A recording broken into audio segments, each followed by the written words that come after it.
Hi, Glenn Hausman here for Here to Stay TV, and I'm reporting to you from Worldwide ERC's Global Workforce Symposium. And we're on the show floor with Abbas Causer of Sonder. Hey, Abbas, great to see you today. Great to see you too. Thanks for talking to us today. All right, so a little confession: we accidentally found you, discovered you when we were at the Global Business Travel Association's annual meeting in San Diego. Check out those interviews now on Here to Stay TV. They're still great, they're still relevant, and I was really surprised to learn about the whole ecosystem, about companies like yours working within Airbnb. So, a great idea, interesting. Tell me a little bit about the Sonder concept and how it might differ than some of the other ones we see out there. First, tell me about your stay. First, tell you about the stay.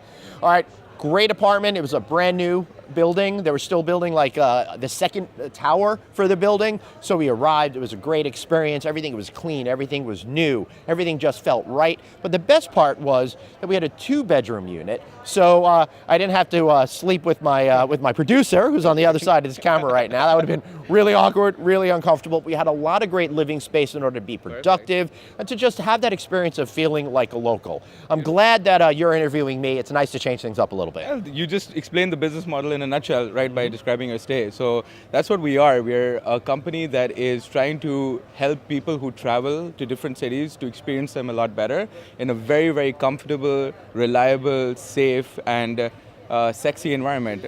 So we take properties across all the interesting neighborhoods of a city.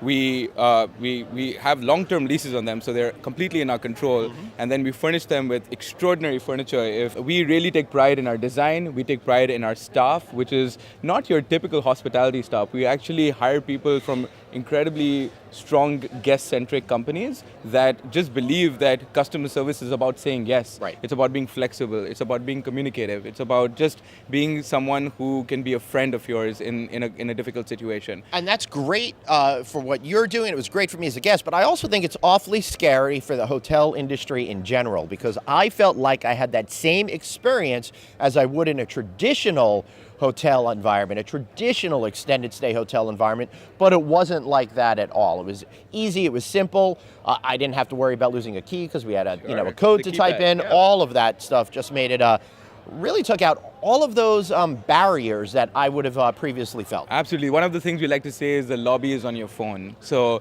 we're a technology company at the core, but we think technology is almost an assistance to making the guest experience a lot more convenient, easy to use, and streamlined and quick. And so we take technology, we don't just throw technology at every single aspect of the experience. Right. We try to be very thoughtful about, is it the access, like you said, keypads to get into the place, how does that affect lighting, how does that affect your temperature control, so how do you truly personalize a stay? Once we get to know you, we know you like 80 degrees and we like your lighting dim. I like 80 degrees in San Diego, not in my room. Exactly. I like that at 64 degrees.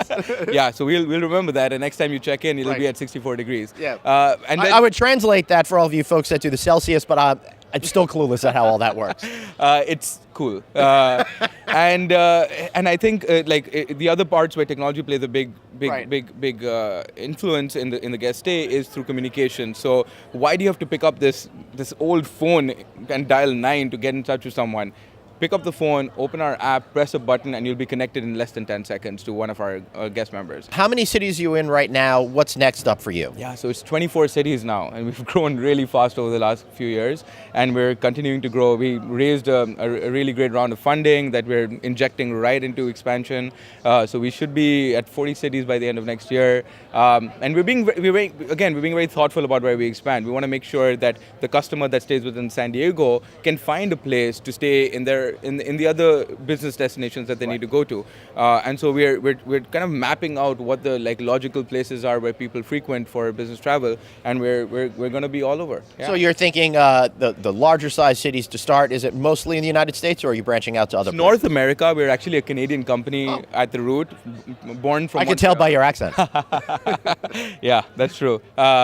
So we're in North America primarily, and we're going deep into North America, but we are also in Rome and London. And then we're using that as a base to kind of expand a little bit more to Europe. And I can't talk too much more about expansion, but just know that we're coming to a city near you very soon. You sure you don't want to give out all your corporate secrets right now? No, nobody's watching. I had a heavy night last night, but I'm going to keep it pretty tame. Excellent. All right, so I think that's great. You've really just crystallized everything that I've been saying over the last year and a half about this business, why the extended stay is becoming such a vibrant part of the hospitality industry right now. And I'm going to pretend I had a horrible stay and give this guy a call and see if I can get some money back. So for Abbas and myself, Glenn, thanks for watching Here to Stay TV. Thank you. Okay.